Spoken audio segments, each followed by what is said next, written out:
Liz Partsch. And I am Paul Rowley. And welcome to Farmer Dairy's Weekly Rundown. Well, we will give you a rundown of all of the news that we covered in our paper this week. And hopefully Paul will sing to you more. Yeah, we'll make it a new thing. Yeah, I won't give you guys that much enthusiasm, unfortunately, so that's okay. Paul's going to pick up the slack. Yeah, I'll try. Yeah. Cool. Well, if you don't mind, I'll kick us off, Paul. We have a sweet treat in the paper this week. Yay. Yeah. It's a story I wrote about Johnstown, Pennsylvania's annual Gob Fest. Right. Super fun. Yes. So if you don't know what a gob is, get with it. Okay, guys. Yeah. Just kidding. I now know what a gob is, thanks to Liz, actually. Yeah. So, yeah. It's not a well-known thing. I don't really know. I'm not sure a lot of people would know of it outside of Pennsylvania. Yeah. But a gob, also called a whoopie pie, which is probably the more common name people know it by. However, never call it a whoopie pie to my face. No, and these are special, It is a gob. Right. Yeah. So it's like a cookie kind of cake-like sandwich. Yeah. Yeah, so it's basically like a cake sandwich. Yeah. Is the easiest way to describe it. And I wouldn't put cookie. I wouldn't say cookie. I say cookie lightly because if the cake itself is more like a cookie, then it's not a gob. Yeah. I believe, my opinion. Right. But I digress nonetheless because we aren't here to talk about what I think is a gob. Anyways, so this gob, this cake-like sandwich, originates in Western Pennsylvania, specifically in Johnstown. There is a competing theory that gobs were actually invented by Amish housewives in more of central Pennsylvania, but I believe that it comes from Johnstown. You know, I do have family in Johnstown, which is why I'm very stern about that. Yeah. But there are also several theories as to how the sweet treat was named a gob. My favorite theory that I've read about is that the lumps of coal were actually called gob piles. So originally, that name comes from the coal mines, which I thought was kind of cool. Yeah. But for over 20 years now, the Johnstown Galleria has been hosting an annual Gob Fest where vendors from across the county will sell gobs at the festival. Wow. And this year, the festival took place on January 31st with over 20 vendors selling gobs, in addition to craft vendors, live entertainment, and cash prizes for gob vendors, which was a new addition this year. Wow. Yeah, so super cool. I got to talk to several vendors / bakers at the festival, including one who made 3,000 gobs. Yo, oh my God. Yes. And oh my God. Oh my God, exactly. And 44 different flavors for the event. So she went all out. Wow. I also talked to attendees, many of whom, and this includes both attendees and vendors alike, enjoy gobs mostly because they remind them of family traditions. I would honestly say almost all the people that I talked to, if not all the people I talked to, had a tie to like my family made gobs or something like that. That's very common. It's more like, it sounded to me like it is like a legacy thing. Yeah. But yeah, so one attendee, and this is a story I thought was really cute that's in the article, was a Johnstown resident, and he told me he rushed over to get gobs that morning because gobs remind him of his mother. Oh, that's really sweet. She would bake and send peanut butter gobs to him while he was in the military. Oh my God. Yeah. Oh my God. Right. It's so addictive. That's really sweet. But yeah, so when he'd pull out the gobs out of the bag, his friends, his soldier buddies, would be like, "What's a gob?" Because as we've established here, it's not very well known. Yeah. I'm sure not that at that time either. And his mother would end up sending 10 gobs each time so he could share with his friends. So I just thought that was a really cute story. It is. So you could read more about this event and get the best chocolate gob recipe ever. Best chocolate gob recipe ever in the newspaper this week, thanks to my lovely, the one, the only, my grandmother. Aw. As I, too, come from a gob family, if I have not made that clear enough so far. And you can find all of that and more in the paper this week or online. Can I ask you a gob question? Sure. What kind of because you were so generous enough to bring in, that was a chocolate gob. Yeah, you right? had the chocolate gob. Yeah. Paul got to try the chocolate gob that is in the recipe in the paper. They are exquisite, actually. Yes. So enjoy. What other kinds are there? Are there other kinds? Oh, so many. Yeah. I think pumpkin and chocolate are the most common. I mean, those are the ones that I grew up, where I was raised on. Those are the ones my grandmother always made. Wow. But yeah, I mean, you can make gobs in all different kinds of flavors. Oh, that's so exciting. That's why that Gob Fest is really fun because you got to see so many. I personally have only made. I've tried a maple gob, but didn't go well. But I really only have made the chocolate or pumpkin. Yeah. But we definitely have ideas pumpkin for more one. like peanut butter or like banana peanut butter. Oh, that rocks! Wow. Oh yeah, and you can even change like the icings in them. Yes. It's fun. It's great. Oh, that's really I cool. highly recommend making gobs. Yeah. It's like I'm a here for cute that. little, it's like a mini little cake Yes. treat. Yes. And they freeze very well. I know, like, Oh. I wouldn't say I'm all about freezing baked goods and eating them later, but gobs do freeze very well. Yeah. Um, Okay. Good to so know. it's like a little treat you can like just put in your freezer and then take out, Yeah. thaw a little bit and then eat it. So That's phenomenal. yeah, Okay. I Well, thank you recommend. for sharing. Of That's course. helpful. Okay.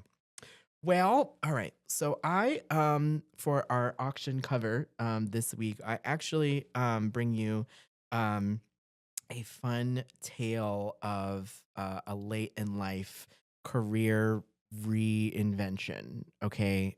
So think about like Madonna, like coming out with, any amount of her work in the last couple of years, or like, okay, so, and think about Madonna anyway, because what I'm about to tell you. So the former Holy Name Catholic Church, okay, and it was built out of sandstone bricks in 1899 in Duquesne, Pennsylvania. And it came complete at that time with a bell tower, breathtaking stained glass windows, and soaring ceilings over 60 feet high. Yeah. Crazy, Wow. crazy big sanctuary space. It opened to a new kind of congregation on January 31st, and I was there. And their liturgy is filled with flashing lights, joysticks, pinball flippers, and the hum of classic arcade jingles. So Ooh, love. it's a very musical episode of the pod. So the last mass in this church was held in 2023. Now the building is home to the Pittsburgh Arcade Collective, Oh, and cool. that is a group of local arcade and pinball enthusiasts who formed in early 2021. What began as kind of like a loose network of collectors looking for ways to play together outside of their private game rooms has now grown into, has now leveled up perhaps, into a permanent space that is housed inside one of Duquesne's really most recognizable and beloved landmarks. It is quite a striking building just from the outside. Hmm. You pull up and there's a parking lot that is directly across the street, and you're like, my God, like it is a big church. So here's the rub. So the group was not looking for a church initially to like pull all of their games together and house them under one roof. But this one popped up on Facebook Marketplace, which is my only reason for keeping Facebook Wait, around at this point. you're saying that this church was for sale on Facebook Market? That's right. I could have bought a Yeah, church you and I literally could have didn't did it. know it. You could have bought a church Wow. for $95,000. That is what I don't know if you've seen a side note. I don't know if you've seen the there's this girl who probably on Reels or whatever, Yeah, however you watch those videos. yeah. And she was like showing people what is on Facebook Marketplace where she lives in like rural West Virginia, and it's like hilarious the things Bet. that you can find. Yes, I So love finding like weird things and then sending them to my friends, being like, "Do we need this? yeah, should we get this? Yeah, I think we need this." Yeah, it's so good. So that's literally what happened. They Yeah, were, "Do that's we need this?" And it wild. was a And church. they're like, yeah, we hmm need this. Yeah. And it checked all of their boxes because it had the square footage that they needed. Because we're talking about like video game cabinets, pinball machines, like all the old style arcade, classic arcade games. And they clearly, if you have a lot of them, it takes up a lot of space. And it was affordable, and also it was like a really unique venue. Like they were like, "Whoa, like where else is something like this? At all?" And so they purchased the building. And once the pews were gone, they found like a school, I think in Chicago, that a website that sells pews, and then a school in Chicago were like, "We want all of your church pews." So then they opened up the whole sanctuary space, and it was kind of like a process of, uh, you know, making changes to the building that would be like adequate for what they wanted to use it for. But luckily, the building itself was actually in like pretty decent shape, so they didn't have to do any like structural things. The floor, apparently, it was described for me by one of the collective members. It's sort of sloped, kind of like an old movie theater, and that would create a bit of an issue for like the pinball machines because they need to be like on a level surface, or Mhm. otherwise they like become out of balance and like the components inside don't work. So they built like a subfloor out of like this sort of old world pine kind of wood that kind of complements the character of the building. And when you're standing in this building, and I recommend when they're open for free play or tournaments or anything, to go check it out.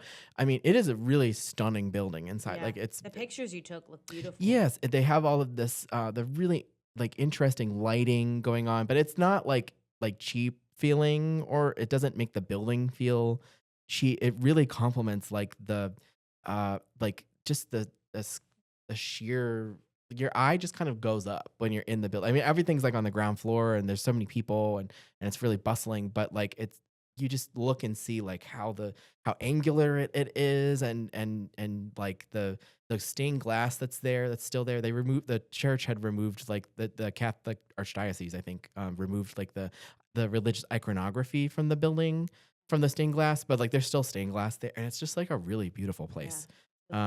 Yes. So all his characters stayed, the architecture stayed, and even the confessional booths are still there. But now they are like, I don't know if maybe some of our viewers or readers remember like the cocktail Miss Pac-Man game. So it's like a table, and like you can play like one-on-one Miss Pac-Man, and it's like there's a like In this. the confessional? Yes, and the screen is like a plexiglass. And so it's like you can put like a drink on it, and it's this kind of, and so you and like another player will be in the confessional booth, playing Wow. the Miss Pac-Man game. That's So you're wild. you're answering to Miss Pac-Man if you have any you're sins to confessing confess. Miss Pac-Man. Yes. Yeah. So the side note, the original headline for this article, which I was really proud of, like on Monday night or something when I was writing this, was the Catechism according to Miss Pac-Man, and I thought that was really Love funny that. at 1:30 in the morning when I was Yeah. writing this. So anyway, but that is all to say that the collective really sees this building as how they're using it now is a continuation of what it was always there for, which is a communal space, a community space, somewhere to go and sort of share in an experience. And everyone is welcome, and it was like a really cool thing. And for more information, check out the article, including the link to where to find them on the internet, so you can plan your visit to the church arcade. Yeah. So, yeah, it was Yeah. really neat. Yeah, sounds like a cool story. Yeah. Go check it out, everyone. Yes. Cool. Well, Paul, Yes. little known fact, trees are often overlooked in agriculture. Oh, And are that's they? and that's according to Tracy Coulter. Sorry, I think it's Coulter. Okay. Agroforester coordinator for the Pennsylvania Department of Conservation and Natural Resources, Cool. who I had the honor Yeah. of talking to at the 2026 Pasa Sustainable Agriculture Conference last week. Nice. Yeah, so at the conference, Coulter was awarded the Lifetime Achievement Award Oh. for her agroforestry work over several years, decades even. Coulter was actually the first agroforester hired by the department, the first agroforester in the state, period. Wow. So yeah, really cool. And unlike most people, she took the non-traditional path to becoming an agroforester. Yeah. When she first went to forestry school, she was 46 years old. Oh, wow. Good for her. Which honestly has been inspiring because Yeah. when I hear stories like that, you realize like you're never really told to do anything. Right. It's a mindset thing, right? Madonna made Ray of Light in the 90s. You can do anything Yeah. in your older age. Yeah, so. Exactly. Even like thinking about Catherine O'Hare. Oh, who just died, R.I.P.. Her like most Yeah. iconic role, arguably, was Moira in Schitt's Creek, Yeah. and she was like 60 when she did that role. Right. So don't ever think that you're too old to do something. Yeah. Unless it's like something physical where you actually are gonna like injure your body. Yeah. Maybe Yeah. not that. Like maybe if you're 80 years old, don't try climbing Mount Everest. It's Yeah. Yeah. Yeah. There's a line, a fine line. I won't be at 80 doing that. but- Yeah, me either. But yes, over the years, Coulter has worked on countless agroforestry projects like rapina buffers, silo Wow. pastures, and more. And she's retired now, but is excited for next generation agroforesters like Austin Unruh, who opened his own business, Trees for Grazers, in 2017 to help beef and dairy cattle farmers plant and incorporate trees into their operations. Wow. So that was really cool. I got the honor of talking to him, who Tracy kind of introduced us at the conference after we had our conversation. Other agroforestry topics discussed at the conference, and as you can see, that was really a focal point of the conference, was this practice of agroforestry, which don't know if I mentioned, but just for people that don't know, agroforestry is really just the practice of incorporating trees into agriculture. Oh, okay. And like how they work together. Because, historically, a lot of people, when they're farming, they're ripping out all the trees in the ground to put in open pasture. But, this is the belief that you can do both at the same time. Nice. And both are it's beneficial. Yeah. So another, topic of agroforestry we had at the conference was how to make tree hay, Oh, which I didn't even know existed. yeah. It's an ancient practice that dates back centuries. So according to Eli Mack, a beef farmer who is making tree hay was a common form of feed up until the 1900s. or the 20th century, Mhm. and predates the signing of the Declaration of Independence. So Oh, this is wow. really a lost. Yeah. He said it is like this knowledge kind of became lost to us once grass hay kind of came into the picture and almost like dominated Oh, everything. okay. But yeah, so tree hay, it has, many benefits, and which he's now learning as he started kind of planting more trees on his farm recently and drying tree hay. Mhm. This consists of cutting branches of trees with the leaves on Mhm. and then drying them in tightly wrapped bundles. So you're basically handing tree hay is just like twigs of leaves Wow. that are dried. All right. And tree hay, it's a great source of nutrition for animals and a great alternative feed, particularly in the winter Mm. when, cows are mainly getting, there's the grass is like all eaten and they're mainly surviving off of grass hay. Well, tree hay has lots more nutritional benefits Oh. and is giving them nutrient at a time when they're probably not used to that nutritious type of food. Yeah. Um, yeah, and additionally, different trees also provide different benefits. Okay. So that's also something really interesting. Yeah. Not every tree is unique. Every different tree will give you something else. Yeah. So to read more about the benefits of tree hay and way more about the ancient practice of agroforestry and the Yeah. benefits That's of interesting. implementing agroforestry on your farm, you can read the paper at farmingdairy.com or find your local newsstand. Yes. Nice. Okay. Yeah. I should note actually, earlier when I said that I will not be climbing Mount Everest at 80 or something, I should note I will also not be climbing Mount Everest at 31, or any age actually. I won't be doing that I either. have no interest to I'll do climb that. other mountains, but not that Yeah. one. That one's too risky. I'm not gonna Yeah. risk my life to climb a I mountain. just don't want to see it. I don't want to get too off topic. I know, in the interest of time, but like, I just, yeah, I have no interest in ever doing that. So Yeah, I will not be there at any age. So I'm with you there, Paul. yeah. Okay. Well, I guess it's back volleyed over to me. So I would say that it's safe to say that this winter has been a bit dreadful. Wow. Yeah. Here in Ohio, a powerful winter storm actually that occurred on January 24th to 25th of this year delivered record-breaking snowfall, and of course, we have also experienced weeks now until like yesterday. Literally today. It Yeah, feels today. like. Bitter cold. Today the sun came out and it I like it know. was 30 degrees and it Oh, felt like it was summer I know, again. I was like, subtropical. what? Yeah.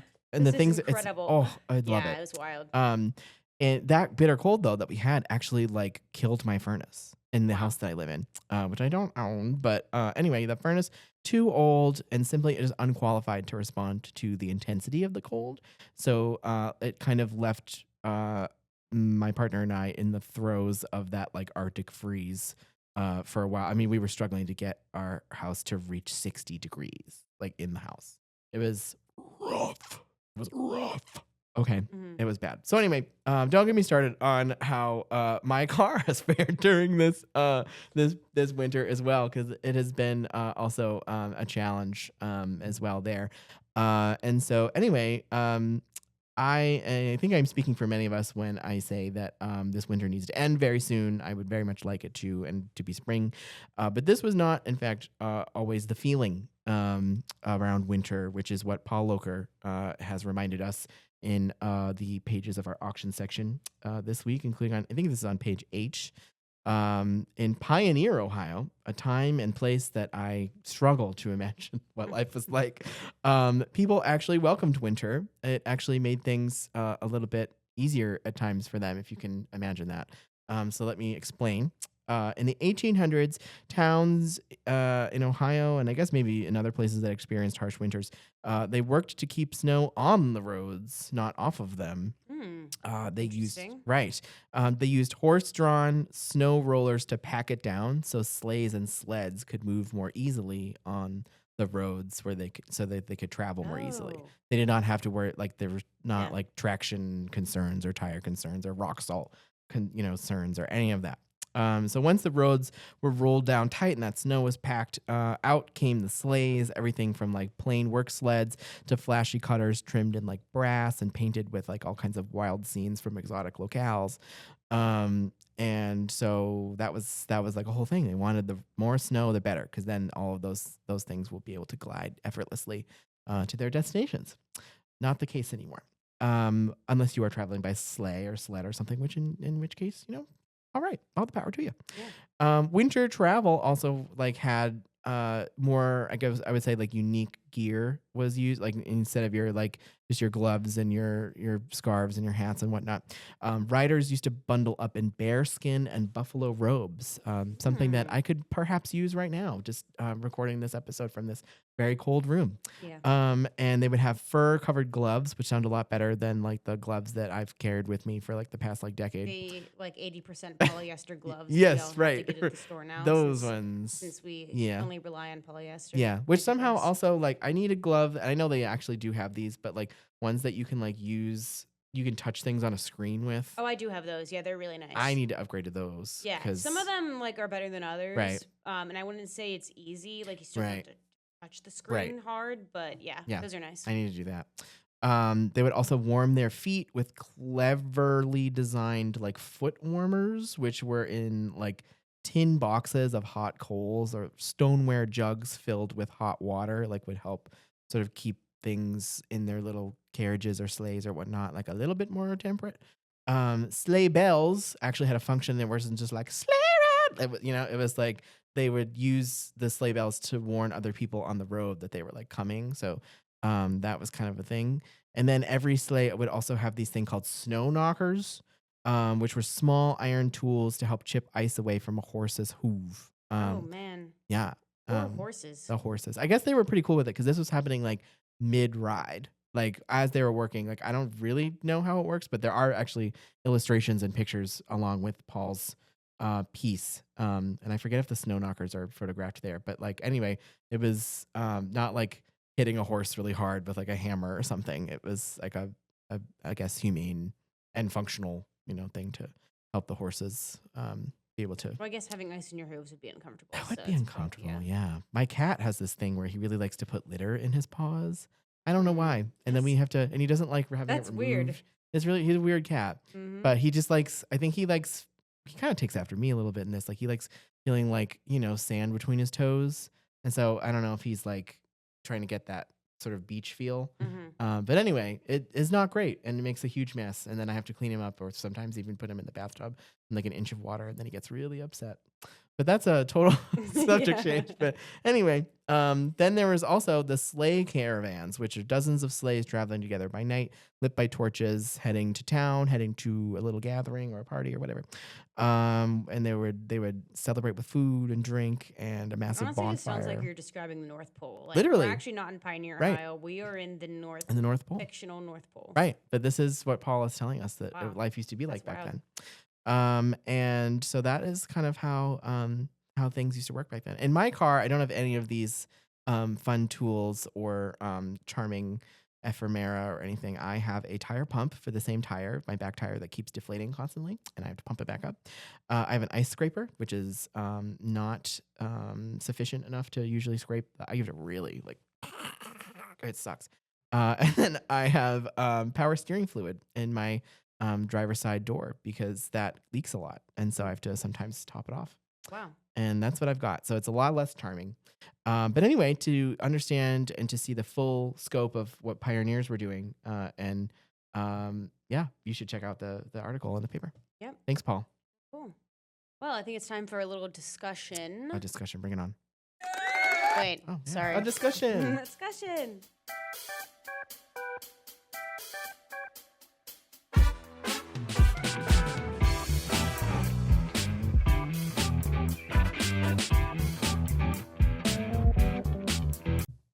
Well, Ohioans, we have some tasty news for you. And that is you have a 1.13% chance of being abducted by aliens. Yeah. New study that came out. This is not found in our that. paper, by the way. This is not in our paper. This is we just had to talk random about news it. that we found. Yeah. To be honest, now that we've looked into it more, the It might be in our source paper. was like Canada sports betting. So yeah, that's a reliable news source. But I just wanted to warn you guys all to look out for aliens because apparently Ohio is likely to have 1% of you is likely to be abducted. My question is, I need the aliens to name when and where, and I will be there. If the aliens are anything like the SNL skits about the aliens, I think we might be I don't know. It Yeah. depends on how, like, are these aliens friendly Right. aliens, you know? I'm going. I'm just gonna throw caution in the wind. Yeah. I will happily be abducted by aliens. I will say that Take me away publicly. from planet Earth. Take It is me now. I'm good to crippling. check it. I'm ready. You can Yeah. go. I'm good. It's just funny to me that, like, there's actually a credible news organization that, like, wrote about Right. this study, and then they Yeah. attributed this study to, like, maybe the most uncredible source for alien abductions. Like, it's not even, like, from the government. It's literally from it's not even Yeah. from an organization in the United States Yeah. either. This was like an article. This is literally an article, guys. We're not kidding. Look it up. Ohioans, like, a 1.13% chance, or How do I chance of getting increase my abducted by chances? aliens. Is my question. Yeah. How do you? Yeah, I need that number to go up. Yeah. I need to be like, yeah, we need to be talking like 50%. Like, what do I gotta do? If you have any ideas on how I can increase the likelihood that I am abducted by aliens, please get in touch with me. My email is paul@farmanddairy.com. The article says that there's already been abductions. Right, there's like quite a few. Yeah, right. it claims. Right.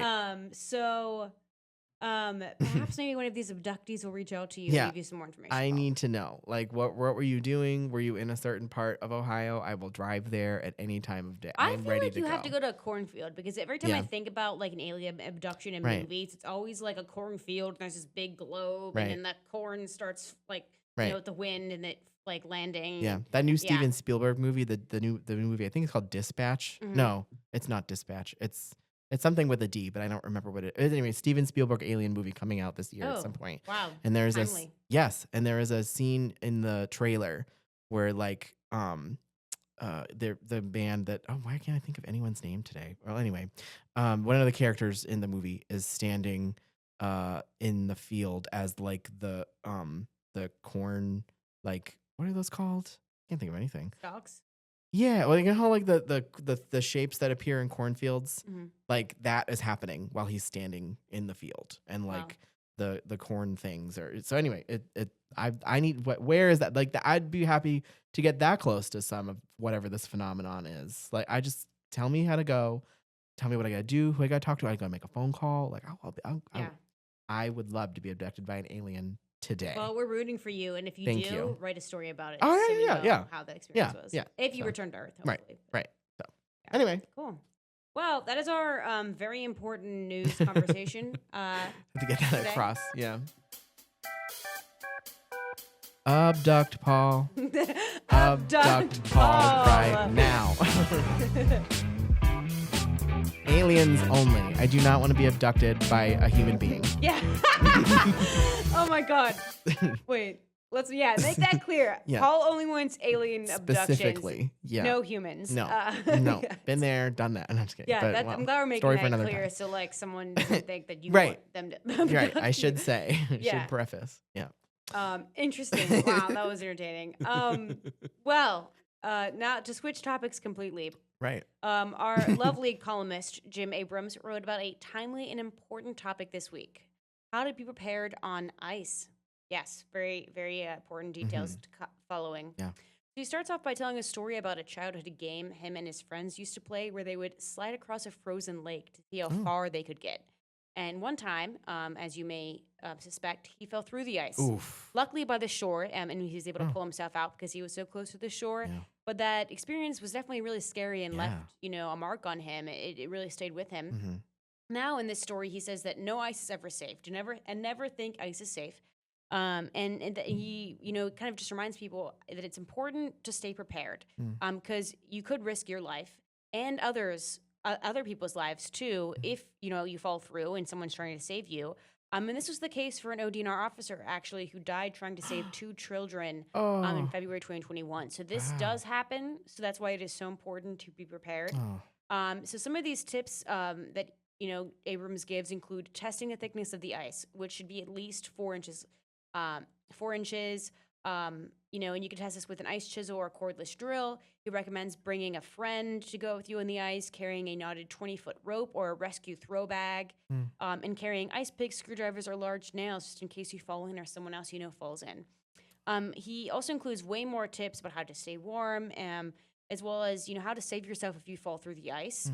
All those details are in his story, which is on the front of our rural marketplace section this week. Wow, nice. Yeah. Wow. So be prepared, stay safe.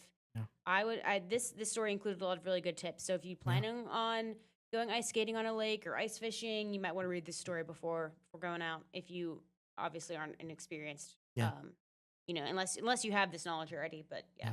This reminds me, in Cleveland, actually, right now Lake Erie is frozen through. I don't want to say how much because I think that whatever number I report here will be inaccurate, but it until recently, until maybe today, has been like very, very thickly frozen, more than it has in at least a decade, I think.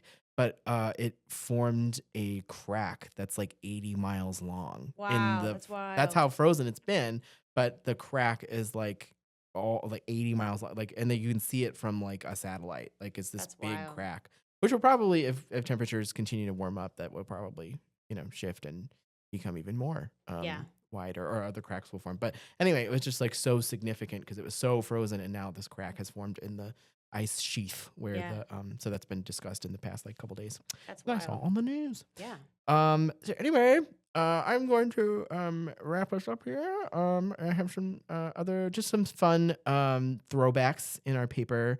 The read it again section. I just wanted to remind people of what was in the pages of Farm and Dairy many years ago. So 50 years ago, there was a bill that we reported on in the pages of Farm and Dairy to ensure that historic Indian sites in Ohio will be preserved and protected. And that bill won approval. Yes. Oh, should we give a little... Yes. Applause to that. Very good. They were working on this 50 years ago, and the Ohio House of Representatives passed this bill, which was designed to offer a workable solution to the problem of often indiscriminate destruction of Indian mounds and earthworks. And I do not know the answer to this. I was simply speculating, but I wonder anyway if this this concentrated effort to protect these priceless sites and monuments led eventually to I don't know. Again, this is just me, but wondering. But there is in Ohio a UNESCO World Heritage Site, and is the only one in the state, and it's called the Hopewell Ceremonial Earthworks, which is in southern Ohio, which was inscribed and like dedicated in 2023. And what it is, it was built by Native Americans 1600 to 2000 years ago, and there's like 8 sites, including the Newark Earthworks and Fort Ancient, which are massive, geometrically precise enclosures that were used for gathering and aligned with the solar and lunar cycle. So it's like a super fascinating place. That's intriguing. Right. Kind of sounds like a cool, super cool visit. And it has been I mean, I would love to go as a reporter. Agreed. That sounds cool. So, but yes, very, very cool. And I kind of was like, oh, I wonder if like the I guess what is the word? The kind of inertia from like these early efforts to protect these sites kind of led to I don't know, but maybe you will find out in another issue of Farm and Dairy from yours truly. 75 years ago, this was another article in the paper. Interviews recently were conducted with 5 farmers in Little Beaver Township in Lawrence County, Pennsylvania. Damage directly resulting from the creation of the Pennsylvania Turnpike ranges from nominal in one instance to putting a farmer totally out of business in another. So wait, it's funny that you bring this up because actually last year I visited a farm. It was actually for a story I did on the PA schools program. Oh. It was the Logan's farm. And it was really interesting because when I pulled up, it was right off the highway. And they actually showed me, like, you could see one half of their farm was on this side and one half of the farm was on the other side. And they had a bridge that went over the highway that they can get to the other side of the farm. Wow. But yeah, that's the reason why there's their farm is broken up is because of the Pennsylvania Turnpike. Yeah. So that is true. I could imagine how pissed off people would have been. Right. Then. And it's I don't know. See, it's a little sad. It was kind of a little sad seeing it now. I mean, we all benefit and use the Turnpike, but right. Yeah, interesting. So, sorry, I got really excited about that. Yeah. So that was in the read it again section. And then 100, this caught my eye, really. And I was like, my goodness, 100 years ago in the issue, the pages of Farm and Dairy, Howard Thompson, manager of the A&P store in the Metzger Hotel building, Main Street in Salem, Ohio, was attacked by 3 bandits on Saturday night, just as he was coming out of the store and robbed of $300 that he was taking to the Citizens Bank next door. My goodness, there was an armed robbery in downtown Salem 100 years ago. 100 years ago. So that is crazy. So anyway, that is what was happening in across our coverage area many Pretty years cool. ago. So Man, yeah, love those read it again. I know. I do So- too. You get so so much out of them. fascinating. They really are. Yeah. And that's all I have for you. Well, Yeah. it looks like it's that time. Those were our top stories for the week. Yes. Oh, that's me. To read more, you can head on over to farmanddairy.com or find your local newsstand. Yeah, and thanks for tuning in, guys. Thank you and we so will much. see you next week. Yes, we will. Goodbye for now. Bye.